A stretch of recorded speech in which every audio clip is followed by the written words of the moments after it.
by the United States for $25 million in gold.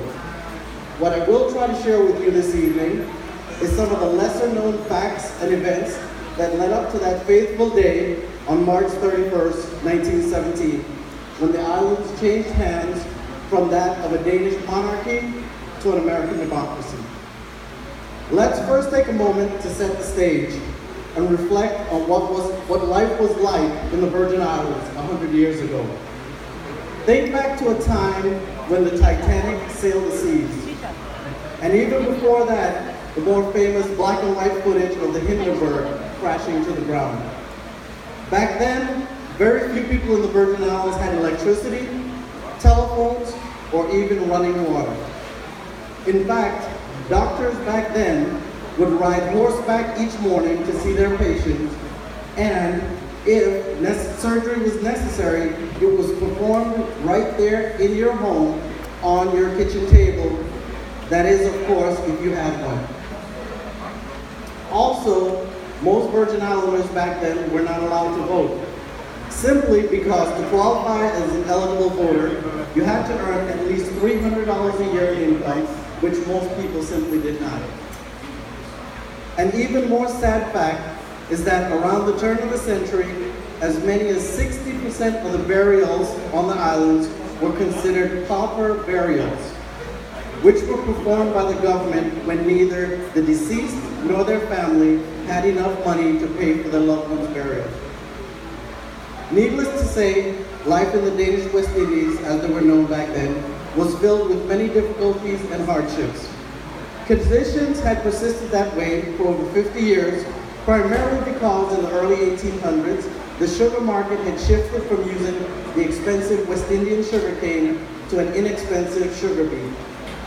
Worsening conditions even further was the fact that in 1916, a major hurricane hit the islands, causing widespread damage and many deaths.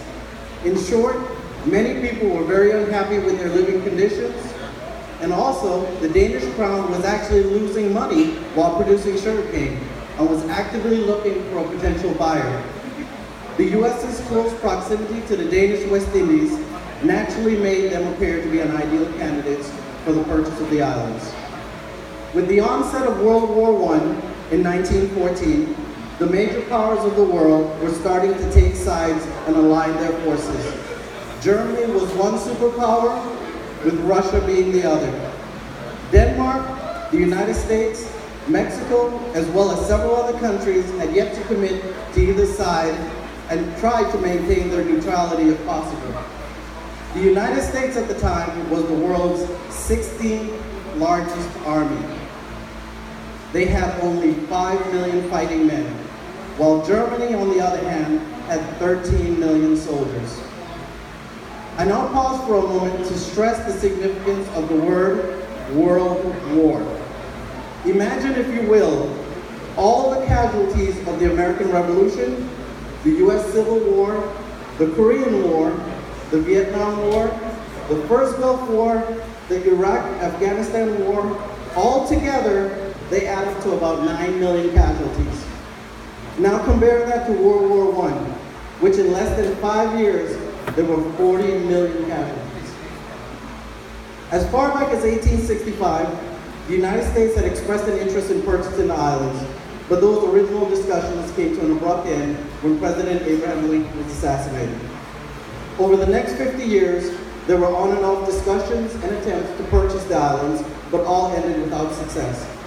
Discussions did not get very serious again until around 1915, when German submarines, known as U-boats, that were capable of carrying as many as 12 torpedoes, started sinking about 1,000 ships a year in a show of its military might. Germany at the time was the only country in the world that had military submarines, and they had about 140 of them. In preparing for the war, U.S. had 3 major concerns. 1, protecting its eastern coast. 2, protecting its western coast. 3, protecting its southern border. The U.S. was seriously concerned that the Germans, who had a century-long relationship with the Danish West Indies, would establish a submarine base on the island of St. Thomas and threaten its eastern coast. The United States was also concerned that Germany would seize control of the newly constructed Panama Canal, giving them access to their western coast. Further compounding an already bad situation,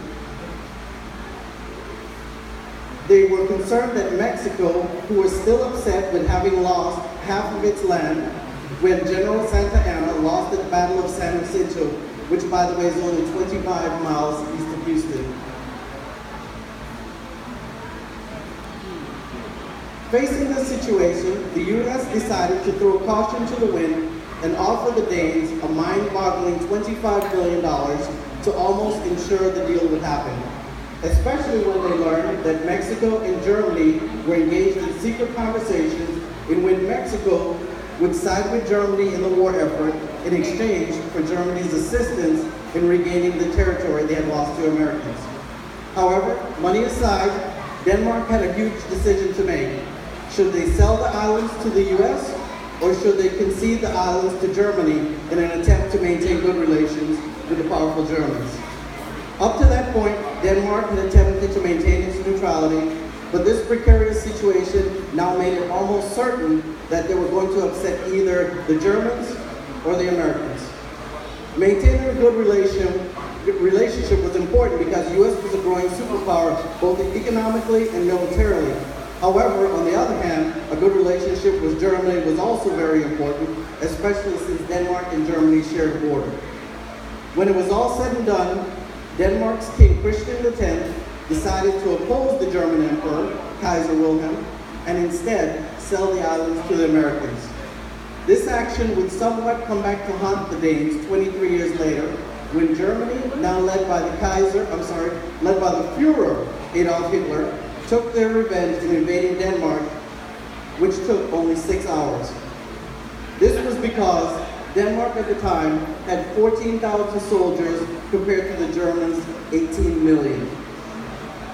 The most important thing that we leave here tonight with is the understanding that although 7 different flags have flown over our islands, our ancestors from the past and we the Virgin Islands of today are and have always been much, much more than mere pawns on a global-sized chessboard.